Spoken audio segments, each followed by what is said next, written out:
నమస్తే, welcome to our channel. రోజా ఈ పేరు చెప్తే తెలియని వాళ్ళు ఉండరేమో. ఏపీ రాజకీయాల్లో ఫైర్ బ్రాండ్ గా పేరు పొందడమే కాకుండా అవినీతిలోనూ నేనేం తక్కువ కాదు అంటూ ముందుంటూ ఉంటుంది. అయిన దానికి కాని దానికి తనకిష్టమైన రీతిలోనే స్పందిస్తూ ఉంటుంది. సొంత నియోజకవర్గంలోనే సొంత పార్టీ నేతల నుంచే వ్యతిరేకత ఎదుర్కొంటున్న పరిస్థితి. అయితే ఈవిడ తీరు జగన్ కు పెద్ద తలనొప్పిగా మారిందట. మరి ఆవిడ ఎలాంటి అవినీతి చేస్తుంది, ఈ విషయాలన్నీ తెలుసుకునే ప్రయత్నం చేద్దాం. మనతో ఉన్నారు senior political journalist Durga Kumar గారు. నమస్కారం అండి. నమస్కారం మన వీక్షకులు కూడా నమస్కారం. సో దుర్గా కుమార్ గారు, రోజా గురించి మనం ఏ రాజకీయాల్లో ఎప్పటి నుంచో చూస్తూనే ఉన్నాం, వింటూనే ఉన్నాం. ఆవిడ నోరేసుకొని పడిపోతే అసలు ఎవరైనా ఆవిడ ముందు దిగదుడిపే అన్నట్టు. సో మొన్నటి వరకు అసలు రోజాకి నగర్ నుంచి టికెట్ వస్తుందా రాదా అన్న పరిస్థితి.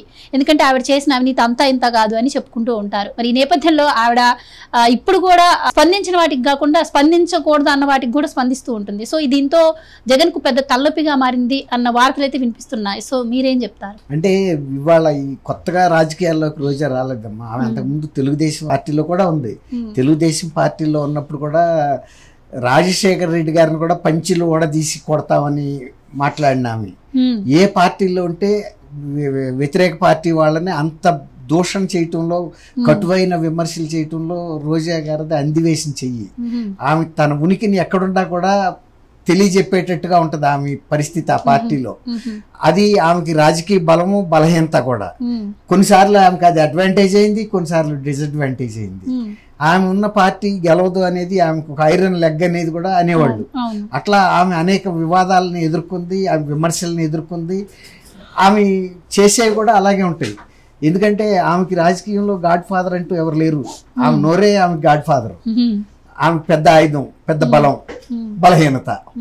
అట్లా అని రాజకీయాల్లో ఆమె కొంచెం ప్రముఖంగా రావటానికి టైం పట్టింది, కానీ వచ్చిన తర్వాత మాత్రం మంత్రి కాగలిగింది. ఎమ్మెల్యే అవటానికే చాలా టైం పట్టింది ఆమెకి.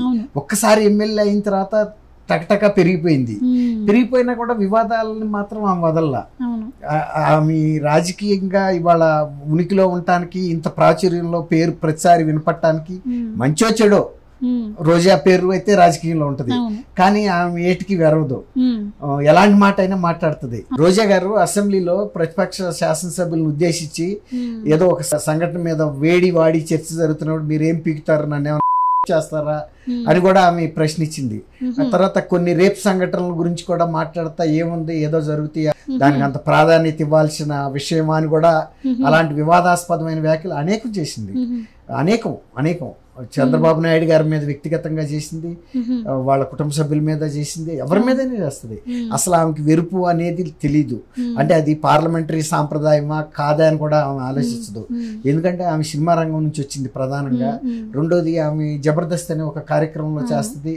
అది ఒక రకమైన ఎంటర్టైన్మెంట్ ప్రోగ్రామ్ అనుకోవాలా, లేకపోతే ఒక హేళన చేస్తా ఉండే ఒక కార్యక్రమం. అంటే దానికి అంత స్టాండర్డ్ అయిన కార్యక్రమం కాదు. అందులో ఆమె జడ్జిగా చేస్తుంది. అందువల్ల శాసనసభలో కానీ ఎక్కడన్నా ప్రెస్ కాన్ఫరెన్స్లో కానీ ఆమె ప్రజా జీవితంలో ఉన్న విషయం మర్చిపోయి ఆ స్టూడియోలో ఉన్నాను, జబర్దస్త్ షూటింగ్లో ఉన్నాననే స్థాయిలో ఆమె మాట్లాడటం అనేది చాలా కామన్ అయిపోయింది.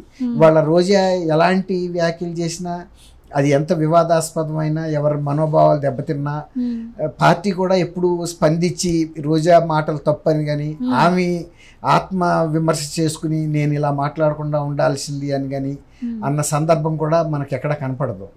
అంటే ఆమె ఆడింది ఆట, పాడింది పాట. తర్వాత నియోజకవర్గంలో మీరు అన్నట్టు చాలా అవినీతి మీద ఆరోపణలు వచ్చినాయి.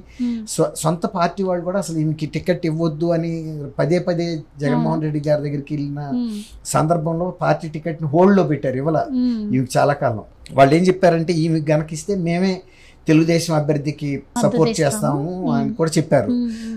ఆ టైంలో ఆయన కూడా హోల్డ్ చేశాడు, ఎందుకైనా మంచిదని. మరి ఎట్లా ఇచ్చారో తర్వాత ఆ నియోజకవర్గంలో ఒక మున్సిపల్ కౌన్సిల్ చైర్మన్ ఒక మహిళా దళిత వర్గానికి చెందిన ఒక మహిళకి ఇస్తానని చెప్పి 30 లక్షలు తీసుకుని, అది ఇవ్వకపోతే కూడా వాళ్ళు వెళ్ళి అడిగితే 2.5 ఏళ్ళు ఆగండి, సరే 6 నెలల తర్వాత వెళ్తే లేదు పైనుంచి అడ్రస్ వచ్చినాయి 2.5 ఏళ్ళు ఆగు, అతన్ని తీసేసి మళ్ళీ పెడతామని. ఆ 2.5 ఏళ్ళు కూడా అయిపోయిన తర్వాత మళ్ళీ వెళ్తే కూడా ఇంకా డబ్బులు ఇవ్వటానికి ఇష్టపడాలి తమ్ముడు కానీ అని. అప్పుడు ఆమె బహిరంగ ప్రెస్ కాన్ఫరెన్స్ పెట్టి చెప్పింది. అట్లాగే ఆమె చాలా విలాసవంతమైన కార్లు కొనుక్కుంది ఈ ఎమ్మెల్యే అయిన తర్వాత. చాలా అంటే ఈ మైన్స్ వాళ్ళ దగ్గర డబ్బులు తీసుకుందని, తర్వాత గ్రావెల్లో ఈ అమ్ముకోవటం ఇలాంటివి చేసిందని, ఆ డబ్బులతోనే ఈ విలాసవంతమైన కార్లు కొందని విమర్శలు కూడా వచ్చినాయి. అంటే ఇప్పుడు అదే మద్రాసులో ఉన్నప్పుడు ఇన్ని కార్లు కొనుక్కున్నా ఏముండదు, అది ఎవరు చూడరు. కానీ ఒక నియోజకవర్గ కేంద్రం నగిరిలో ఒక బర్త్డే పార్టీకి కొడుక్కి 2.5 కోట్లు పెట్టేదో బెంజ్ కార్ కొందని, అది ఆమె ఒప్పుకుంది కూడా, కొన్న మాట వాస్తవం. నీ మూలాన్ని నేను అనవసరంగా బదనామయ్యా అని కూడా చెప్పింది. ఇప్పుడు రాజకీయంలోకి వచ్చినప్పుడు ఆమె ఇంకోటి ఏంటంటే సినిమా రంగంలో ఉండటం వలన రాజకీయ రంగంలోకి వచ్చినప్పుడు అది ఆమెకి అడ్వాంటేజ్గా ఎట్లా మారిందంటే, ఆమె ఎటువంటి సిచ్యువేషన్ అయినా ఫేస్ చేసుకుని ప్రెస్ ముందు మాట్లాడగలిగే అంత ధైర్యం ఆమెకు ఉంది. అట్లాగే ప్రతిపక్ష నాయకుల్ని అంటే మగాళ్ళనైనా సరే ఎవరినైనా సరే ఆమె చాలా అసభ్య పదజాలంతో మగాళ్ళ కన్నా కూడా ఎక్కువ మాటలు మాట్లాడి. అయితే ఆవిడ ఇప్పుడు ఈ స్థాయికి వచ్చిందంటే దాని వెనుక ఆవిడ కృషి కూడా ఎంతో ఉంది. అంటే ఎన్నో మాటలు పడ్డ సందర్భాలు కూడా ఉన్నాయి. చివరికి ఐరన్ లెగ్ కూడా అనిపించుకున్న పరిస్థితులను కూడా మనం చూసాం. అంత కష్టపడి ఎదిగి ఈ స్థితికి వచ్చినప్పుడు ఒక పర్యాటక శాఖ మంత్రిగా తన మార్కును చూపించకుండా దీనిలో కూడా అవినీతి, అంటే తిరుమల వెళ్ళి తన వెంట ఒక 10 మందిని వేసుకువెళ్ళి వాళ్ళకి దర్శనాలు డబ్బులు తీసుకొని దర్శనం, స్పెషల్ దర్శనం, లోపల వాళ్ళకి పూజలు చేపిస్తూ అరగంట పాటు హోల్డ్ చేసిన పరిస్థితులు మనం చూస్తున్నాం. అలాగే ఆవిడ రికమెండేషన్తో లెటర్స్ తీసుకొని వెళ్ళిన పరిస్థితులు కూడా ఇప్పుడు తిరుపతిలో కనిపిస్తూ ఉన్నాయి. సో దీన్ని ఎలా చూడొచ్చు అంటారు? పదవిని ఇలా దుర్వినియోగం చేస్తుంటే మరి నెక్స్ట్ ఆవిడ గెలుపొందే అవకాశం ఉంటుందంటారా? అది బహిరంగ రహస్యం అమ్మా. అందులో ఇంకోటి ఏంటంటే తిరుపతి మాడ వీధుల్లోనే ప్రెస్ కాన్ఫరెన్స్లు పెట్టి వీటితో పాటు ప్రతిపక్షాల మీద అసభ్య పద్యాలంతో మాట్లాడిన సందర్భాలు మాడ వీధుల్లోనే. కాబట్టి ఆమెకి ఇది రోజువారీ కార్యక్రమం. ఎమ్మెల్యేగా ఆమె విధుల్లో ఒక భాగం ఏంటంటే నగరికి సంబంధించిన జనాన్ని తీసుకెళ్లి ఎవరైతే ఆ డబ్బు పెట్టగలుగుతారో ఈ టికెట్కి తీసుకెళ్లి ఈమెతో పాటు ఈమెకుండా శాసనసభ్యురాలుగా, చిత్తూరు జిల్లా శాసనసభ్యురాలుగా ఉండే కొన్ని ప్రత్యేక వస్తువుల్ని, తర్వాత హోదాని వినియోగించి తిరుపతిలో అట్లా కూడా చాలా డబ్బు చేసుకుందనేది బహిరంగ ప్రజలు కూడా చెబుతున్నారు. ఇళ్ళని ఫ్రీగా ఏం తీసుకెళ్ళా, అదేం లేదు. ఆమె ఎవరికైనా డబ్బే. ఇప్పుడు సినిమాల్లో నటించినప్పుడు ఎట్లా అయితే డబ్బు తీసుకుంటుందో, ఎంత చిన్న పాత్ర అయినా పెద్ద పాత్ర అయినా, లేకపోతే జబర్దస్త్ కార్యక్రమంలో జడ్జిగా ఉన్నప్పుడు ప్రతి షూట్కి ఎలా తీసుకుంటుందో ఆమె తీసుకెళ్ళిన భక్తుల దగ్గర కూడా అలాగే తీసుకుందని వాళ్ళు నగరంలో బాహాటంగా చర్చించుకుంటారు. మీరు ఎవరికన్నా దర్శనం కావాలంటే రోజా గారి దగ్గరికి వెళ్ళండి, వాళ్ళ పిఏని కలిస్తే వాళ్ళ లిస్ట్లో పెట్టిస్తారు మీకు, పలానా దర్శనానికి అయితే ఇది ఇది అని రేట్లు, టీటీడీలో ఉండే రేట్లు ఎట్లా ఉంటాయో అంతకన్నా కొద్దిగా ఎక్కువే ఉంటాయి. ఎందుకంటే ఈ ద్వారా వెళ్ళటం కదా, ఇంకా కొంచెం సేపు, ఇంకో 2 నిమిషాలు ఎక్కువసేపు కూడా అక్కడ ఉండిస్తారు. కాబట్టి అట్లా అది నగిరి ప్రజలకు ఉపయోగపడింది. శాసనసభ్యురాలు హోదాని వాళ్ళకు కూడా డబ్బుతో అయినా కానీ ఇప్పించింది. లేకపోతే మామూలుగా అయితే అసలు వాళ్ళు వెళ్ళి అట్లాంటి దర్శనాలు చేసుకోలేరుగా. అంటే ఎమ్మెల్యేగా ఉండటం వలన ఇలాంటి ఆదాయం కూడా పొందొచ్చు అనేది రేపు రాబోయే శాసనసభ్యులకు కూడా ఒక మార్గదర్శనంగా ఉంది. గతంలో ఇలాంటి ఎవరు రాసిచ్చేవాళ్ళు, ఎవరు అడిగితే వాళ్ళకి అంటే వీళ్ళు రేపు ఫ్యూచర్లో ఓట్లు వేస్తే చాలని. ఈయనేమనుకుందంటే ఫ్యూచర్లో ఇవాళ గతంలో లాగా లేదు కదా, ఏ రోజుకి ఆ రోజు ఓటర్లు కూడా చేసేస్తున్నారు. నువ్వు గతంలో ఎంత చేసావు అన్నది కాదు క్వశ్చన్, ఇప్పుడు ఎలక్షన్ అప్పుడు ఏమి ఇచ్చావు అన్నదే పాయింట్ అంటున్నారు.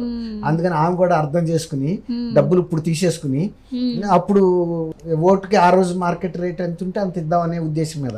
అందులో ఆమెకు అసలు టికెట్ వస్తుందని ఆమె కూడా ఊహించలా. ఎందుకంటే ఎట్లాగో వ్యతిరేకత వచ్చింది. ఇప్పుడు కూడా గెలిచిన తర్వాత చూసుకుంటాం మీ సంగతి అని సొంత పార్టీ వాళ్ళని కూడా హెచ్చరిస్తుంది. గెలవని నుండి మీ సంగతి చూస్తాను. ఆమెకేం ఆ కసి అని తగ్గలా. అంటే అయితే ఈవిడతో పాటు ఆమెకి 2 బ్రదర్స్ ఉన్నారంట. వాళ్ళిద్దరు కావచ్చు భర్త నలుగురు కలిసి దౌర్జన్యాలకు పాల్పడుతున్నారు అని వార్తలు వస్తున్నాయి. ఇది ఎంతవరకు? అది వాళ్ళ పార్టీ అధిష్టానానికి కూడా వెళ్ళి విత్ ప్రూఫ్స్ తో సహా వెళ్ళి వాళ్ళు ఆ మున్సిపల్ చైర్మన్ కోసం డబ్బులు తీసుకుంది వాళ్ళ బ్రదరే. కాబట్టి అవన్నీ ప్రూఫ్స్ వచ్చినాయి. వీళ్ళేం మేము తీసుకోలేదని కూడా చెప్పలా. కాకపోతే మేము ఏం చేసుకుంటావో చేసుకో అనే స్థితికి వెళ్ళిపోయారు. ఎందుకంటే హోల్డ్ పెరిగింది, అక్కడ అధికారం పెరిగింది. ఇప్పుడు జగన్ ప్రభుత్వంలో పెద్ద ఆయనే తీసుకుంటున్నప్పుడు మినిస్టర్లు ఎమ్మెల్యేలకి ఏం లెక్కే ఉంది. కాబట్టి మొత్తం అంతా ఇప్పుడు ఇసుక విషయంలో కానీ ఇవన్నీ కూడా జరుగుతున్నాయి.